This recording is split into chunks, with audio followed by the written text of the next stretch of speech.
बिस्मिल्लाहिर्रहमानिर्रहीम। सबक पहली फ़तह। मुसन्निफ़ का नाम है नसीम हिजाज़ी। नसीम हिजाज़ी का असल नाम मोहम्मद शरीफ था। ज़्यादातर वो अपने कलमी नाम से मारूफ हुआ है। मकबूल आम अदीब और सहाफ़ी की असल वजह शोहरत तारीख़ी नावल निगारी है और उनके नावलों के मुताले से न सिर्फ इस्लामी तारीख़ से गहरी वाक़फ़ियत पैदा होती है बल्कि जज्बात व एहसासात में भी जोश व जज्बा पैदा होता है। उनकी नावल निगारी अदब बर अदब नहीं बल्कि अदब बर मकसद की है। नसीम हिजाज़ी के नावलों की ज़बान व बयान में अदबियत की रंगीनी और शान झलकती है। वो सिर्फ तारीख़ी वाक़यात बयान करके नहीं रह जाते बल्कि हालात की ऐसी मंजर कशी करते हैं कि कारी ख़ुद को कहानी का हिस्सा महसूस करने लगता है। उनकी तहरीरों में जंग व जदल के मनाजिर और टकराती हुई तलवारों की गूंज ही नहीं बल्कि रोमान की सहर अंगेज़ी भी मौजूद है। ये गाजी ये तेरे पुरस्रार बंदे जिन्हें तूने बख्शा है ज़ौक़े खुदाई।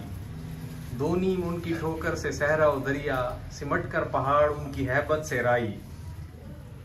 शहादत है मतलूब मकसूद मोमिन न माले गनीमत न किश्वर कुशाई। शहीदों के लहू से जो ज़मीं सैराब होती है बड़ी जरखेज़ होती है बहुत शादाब होती है। जिधर से गाजियान मिल्लत बेज़ा गुजर जाएं वहाँ की कंकरी भी गोहरे शब-ए-ताब होती है। टल न सकते थे अगर जंग में अड़ जाते थे पाँव शेरों के भी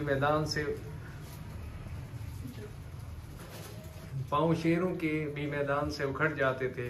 तो इससे सरकश हुआ कोई तो बिगड़ जाते थे। तेग क्या चीज़ है हम तो तोप से लड़ जाते थे। तो तेग तलवार नक्श तौहीद का हर दिल पे बिठाया हमने। ज़ेरे खंजर भी ये पैगाम सुनाया हमने।